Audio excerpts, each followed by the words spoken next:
that we want to be able to recognize and make decisions from intuition.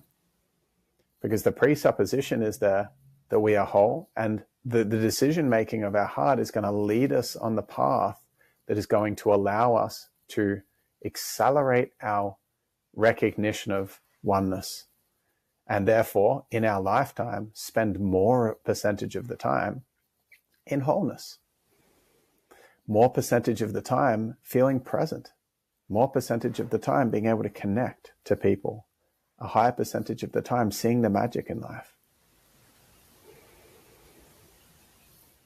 Yeah. And if we look at the top 5 regrets of the dying as deemed by a palliative care nurse that wrote a book on it, people don't regret not giving more and going harder and I should have done all this. That's just the voice of the head, the fear consciousness. That's like, crap, if I don't achieve more, society and mummy, daddy won't love me. And that's bad on the survival script of bad, bad, bad. I'm scared, I'm overwhelmed, I'm dysregulated. What actually people experience on their deathbed when they're about to die and some of that stuff goes out the window and the head loosens its grip, people actually regret the 5 things are, I wish I'd had the courage to live a life true to myself, not what other people expected of me. Not because I was afraid of rejection, I wish I'd had the courage to live a life true to myself, what my heart wanted, what my unique path is. Yeah. People actually regret that, not regret what the fear said in the moment. Do this because that's what dad said. Do this because that's what mom said. Do this because then people are going to think you're cool because you've got more money and everyone's going to love you. That's fear consciousness. The other 4 top regrets are, I wish I'd let myself be happier. Let myself know that I'm whole where I am so I can experience the beauty of what's present, not pressure myself and put myself massively under the pump. And the next one, I wish I'd kept in touch with my friends. I wish I'd enjoyed the connection of life. Next one, I wish I had the courage to share how I really felt, express how I really felt. That can't be done from fear consciousness, because fear consciousness is defending and protecting and scared and controlling and manipulating and blaming and feeling shame, and therefore it's in survival mode. That's where arguments happen from. That's where masks are worn from. That's where people are inauthentic. Expressing how I really feel can only come when we're connected to our hearts. So, and there's one more. I wish I hadn't worked so hard. So all those things are going to naturally be avoided, those regrets, by living in alignment with your intuition that's guiding you to greater richness. And people on their deathbed regret not having more meaning, richness, love, fulfillment, heart consciousness, things. They don't regret the head stories that were illusions that we believed because we were scared when we were younger. And so living in alignment with intuition is the most inspiring and powerful way to approach life. And it's only possible to the degree to which we can even recognize what is intuition versus what is intellect. And the only way that we can do that is by feeling more spacious, more whole in our hearts. And the only way we can do that is by doing spiritual practice that allows us to process the stress and connect to oneness. Yeah.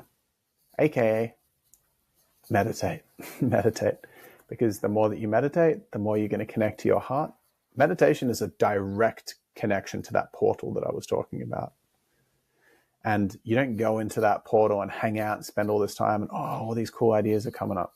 You're just bathing in oneness. You can't even think while you're there because the thought is separate and you're in oneness. You can't have any cognition. You only realize you were there when you come out of it. But by bathing in that space, then you're starting to familiarize and remember what wholeness exists within everything and including yourself.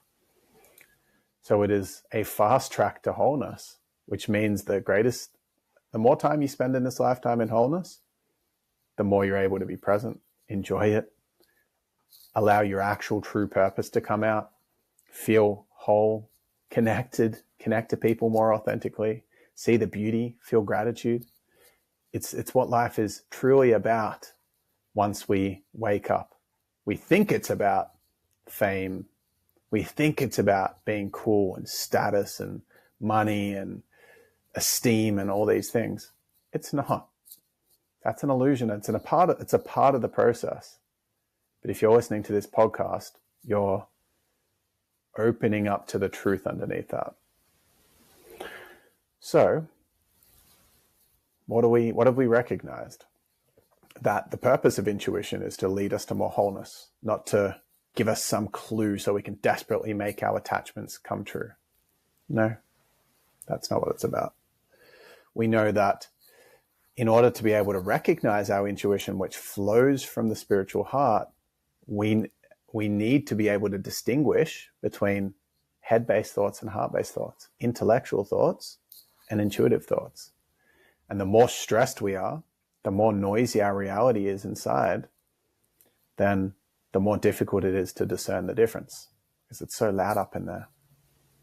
And so you've probably heard that idea of first the feedback from the universe starts as a whisper, and then it becomes a firm talking to, and then it becomes some serious, hey, this is what's going to happen, listen. And then the universe brings out the baseball bat and you get the karma from not listening. If it's like this relationship is not healthy and you're like, but I'm just really attracted to them and I need them, and there's all this fear that's making the decision to stay. Over the longer you stay, the more karma there is. And so you might end up getting married and there's more consequences to separating, the inevitable separation. You might then get married, have kids, more consequences. And it's all perfect. It's all part of the path. But if we can still ourselves enough and live in alignment with the quote, be still and know, then we can proactively move towards greater wholeness and have less suffering, less noise, less resistance, less challenge, and we can embrace the beauty of life more effortlessly. Okay.